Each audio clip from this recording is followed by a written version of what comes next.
Hello and welcome to a new Vanguard overdress news video.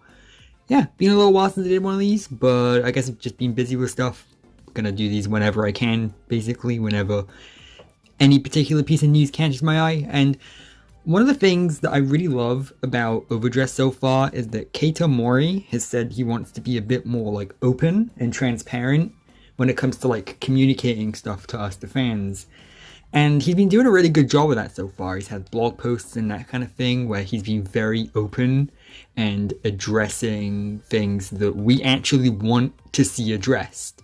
And so when I saw that he recently put out like a Q&A on TCGplayer, I thought, gotta take a look at that. So, well, that's what this video is. It's me recording myself taking a look at that, basically.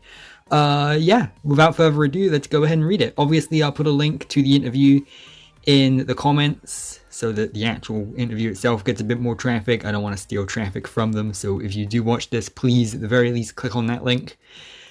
But I'm gonna read through this and give my own thoughts as I go. So, Cardfight Vanguard has started its new chapter with its 10th anniversary. Cardfight Vanguard producer Keita Mori answers questions from sellers contacted by TCGplayer. So, do you believe these changes will increase the popularity of Cardfight Vanguard?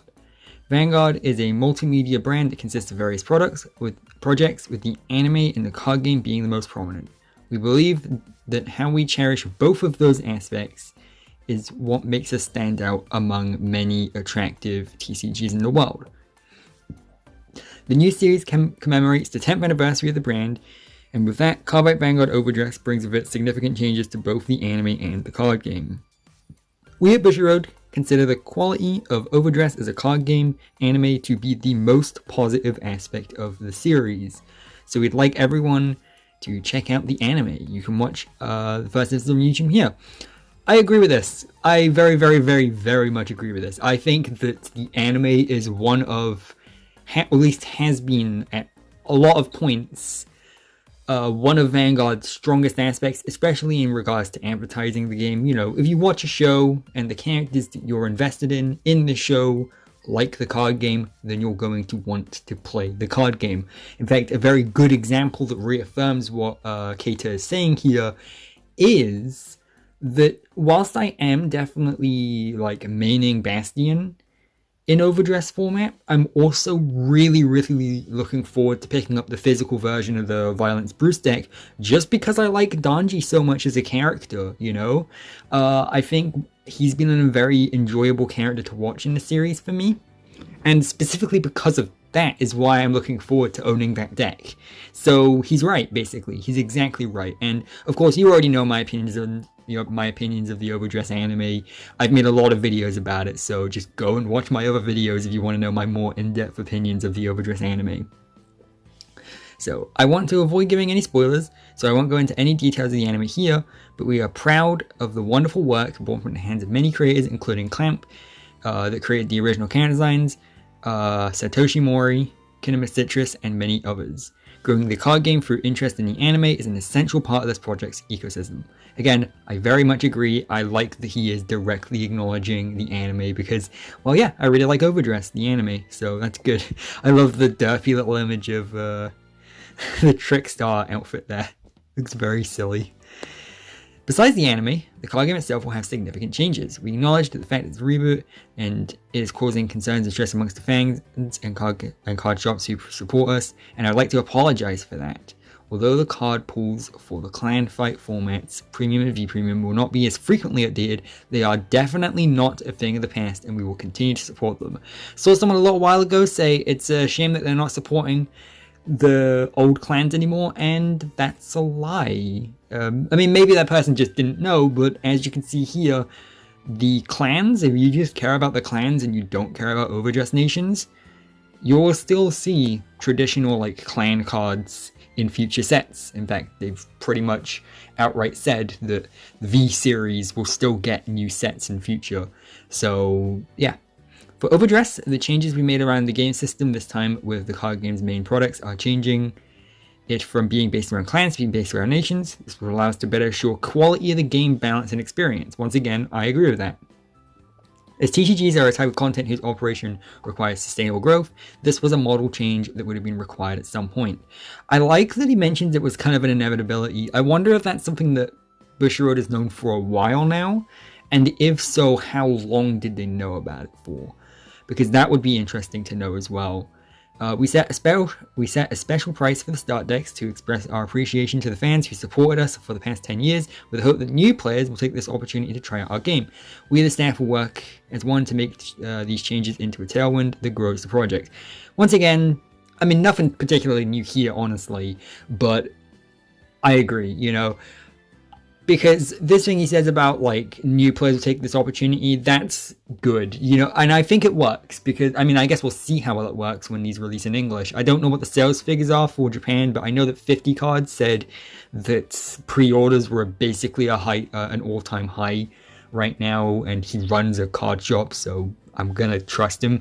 But yeah, no, like, the idea that if you go into, like, a physical card shop or whatever and you see an entire deck that's only, like, what, $4, free yen? That's so cheap, you can't not buy it, right? Like, that's a lot of cards, even if it's a game you're unfamiliar with. I think it's a very, very, smart strategy, you know? I do like that he mentions here that it's also to kind of express our appreciation to the fans who support us for the past 10 years. That makes it sound like, to me anyway, this is me reading too much into it, it makes it sound like these cheap start decks are an apology for the reboot. Which, maybe they are, I don't know, but the idea that he mentioned it was to express appreciation to fans who've stuck around for this long, I like that a lot. Is it true? I don't know, but I like that he mentions it at least. Okay, with the change from a game of 24 clans to 5 or 6 nations, do you envision each nation having multiple different playstyles? Even though the game system has combined the clans into nations, you can find vestiges of the previous 24 clans in the cards from the Divine Era. I'm not even going to bother saying that other one. Chakabafi or Chakrabafi or something. Also, you will be able to find new motifs that previously did not exist, as well as designs that look to be transformations of previously known motifs. This part's super interesting. Obviously, I've heard a lot of talk about this as to, like, well, you know, it's set really far in the future. We're now dealing with nations instead of clans, so how will they be handling that? Now, so far, in my opinion, most of the cards we've seen in the decks and the first booster seem to still belong to clans, right? At least in my opinion, right? Obviously, like, they don't print on the cards anymore what clans they belong to, but I can look at certain units and they remind me of a clan from before overdress, right? Like, for example, a really obvious one would be Bastion looks like a paladin, the angels look like angel feather, so on and so forth, right? But of course, there's been a lot of talk as to, well, now that we aren't necessarily limited by clans, can we break free of that and potentially do decks that are brand new original concepts, you know, maybe things that Vanguard's never tackled before? And this seems to just outright confirm that, you know, like, new motifs that previously did not exist. So get ready for brand new decks we've never ever seen before. I don't know when those are going to come. I feel like they are going to support the, like, 24 clans in some capacity before we do that. I don't know to what extent, you know, but I don't expect, like, brand new. I don't know. I mean, that's the thing. The line's so blurry that it depends on what you count. Because you could definitely argue that Nirvana doesn't really look like it belongs to a clan, and I think that's intentional. I think it's intentional that they never outright confirm or deny that kind of thing.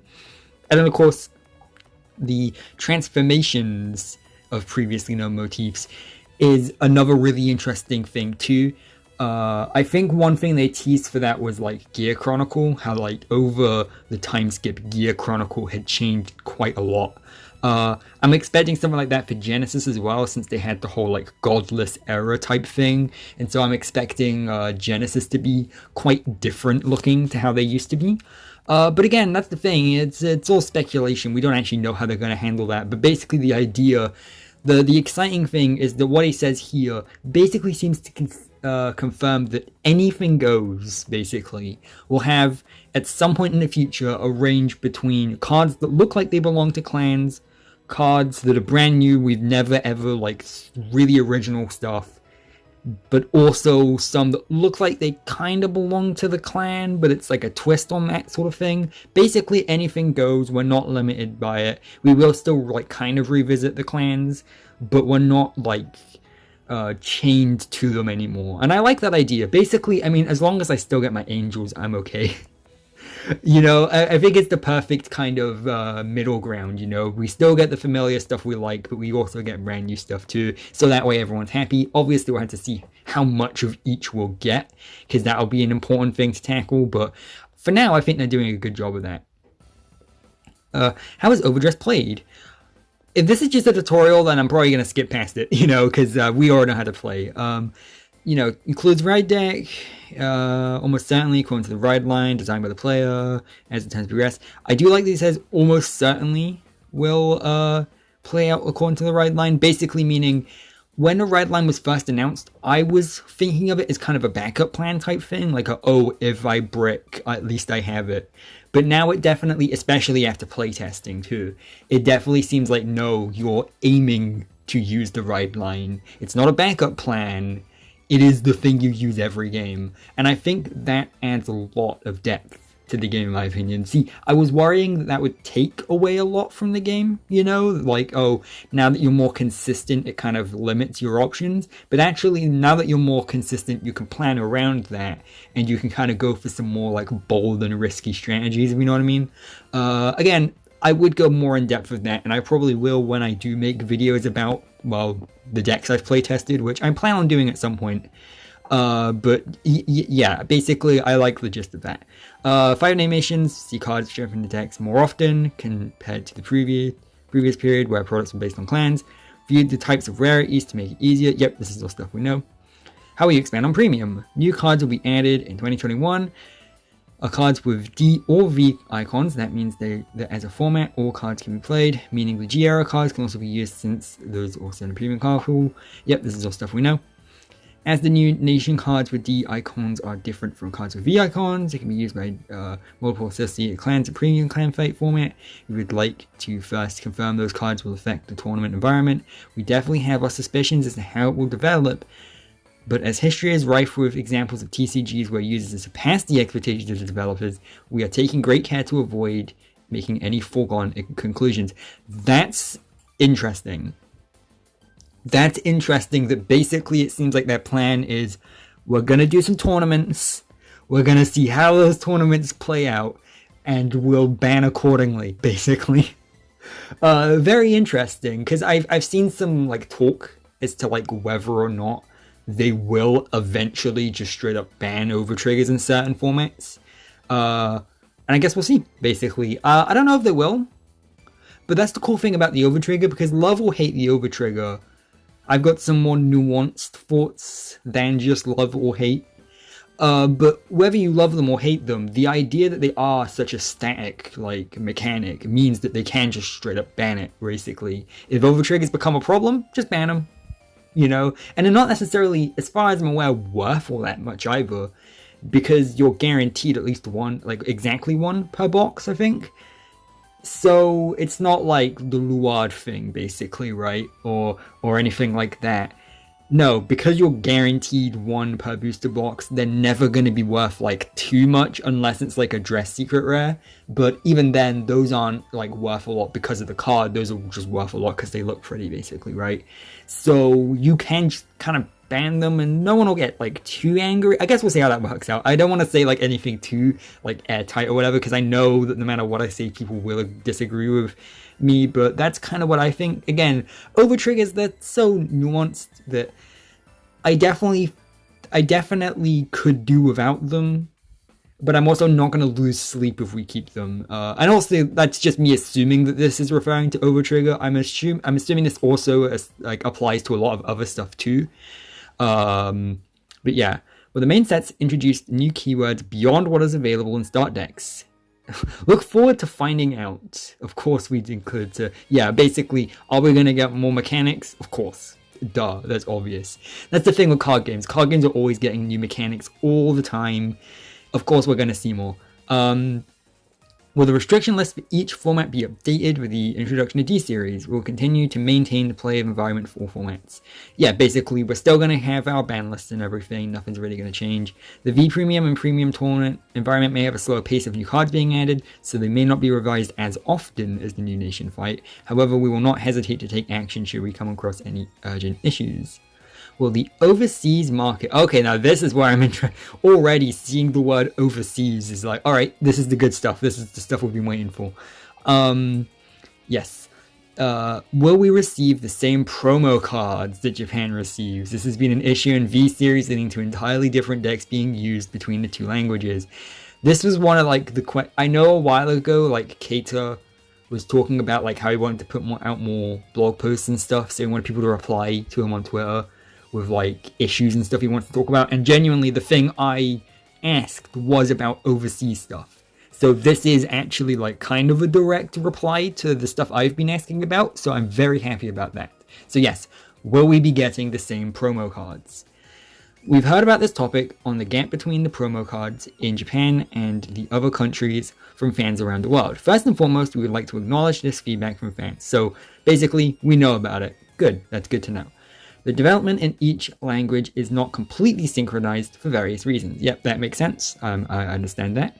This is especially true for products that are made in collaboration with others, so I'm assuming they're talking about like the Monster Strike stuff, the Token Rambu stuff, the Bang Dream stuff, potentially. And there will be cases where the development will differ between languages. There are even cases where the cards that didn't exist in Japanese edition are included in specific language editions as part of localization. However, in the case of the English and Japanese editions that have similar development, having PR cards that are essential components of deck construction that only be available in the Japanese edition without it being localized for English edition is not a desirable state of affairs. We will coordinate with the offices in North America and Singapore, and hopefully Europe, but whatever, on measures to remedy this situation. Please look forward to Cardfight Vanguard overdress. Okay, yeah. And then we get our... Yeah. So, basically, I mean, the only thing we get there is, hey, we know we've kind of been fucking up with the promos recently.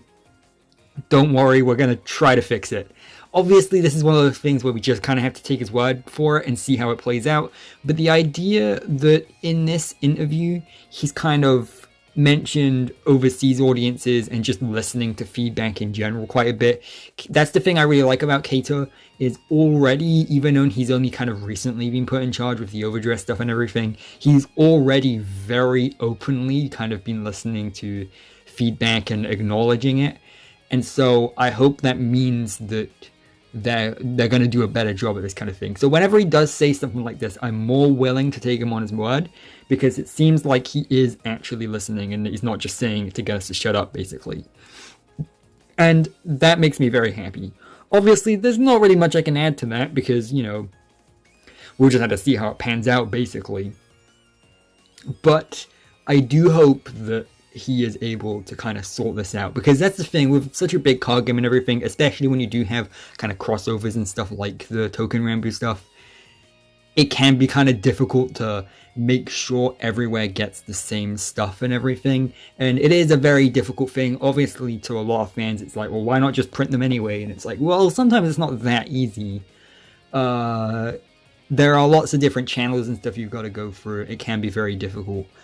But I'm glad at the very least he did very openly say, we are looking at it. And to me, that's a good sign. Obviously, not the biggest fan of it saying North America and Singapore. Would have loved the Europe or something in there too, but whatever.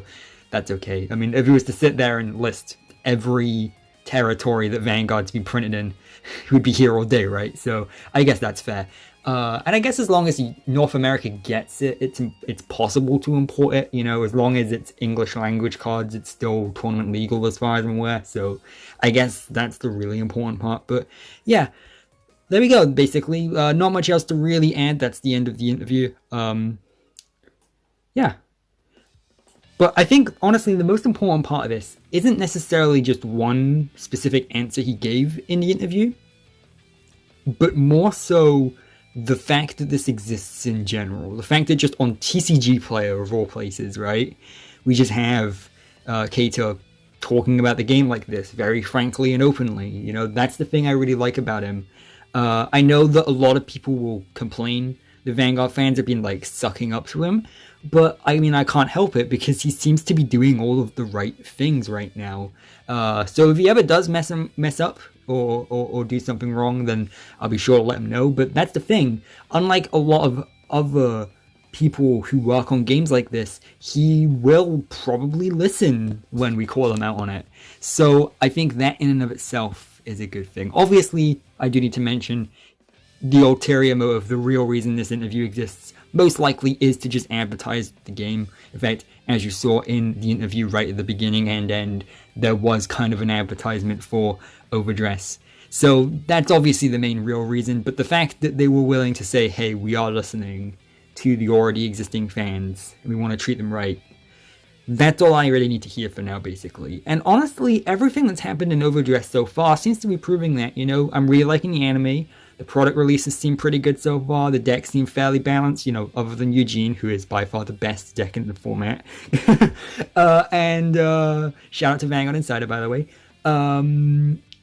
But you know, but I think everything seems really good. I genuinely think this has the potential to be one of the best, if not the best, format Vanguard's ever seen. And obviously, like the keyword there is potential. We'll have to see how it goes, obviously. Because again, I feel like the problem with any given Vanguard format tends to be power creep and balancing. And of course, you know, it's not that tremendously difficult to balance the first set. So we'll have to check up on that balancing, like, I don't know, a year or two from now and see how it's actually holding up, you know? But yeah, that's basically all I have to really add. Very good interview. Let me know what you thought of the interview and his answers in the comments below. Be sure to like and subscribe if you want to see more overdress related videos. I've got plenty of other videos about overdress card game news, as well as plenty of other videos about the overdress anime for you to watch. They'll be in the end screen. Remember, for every statement, there's always an asterisk, and I'll see you later.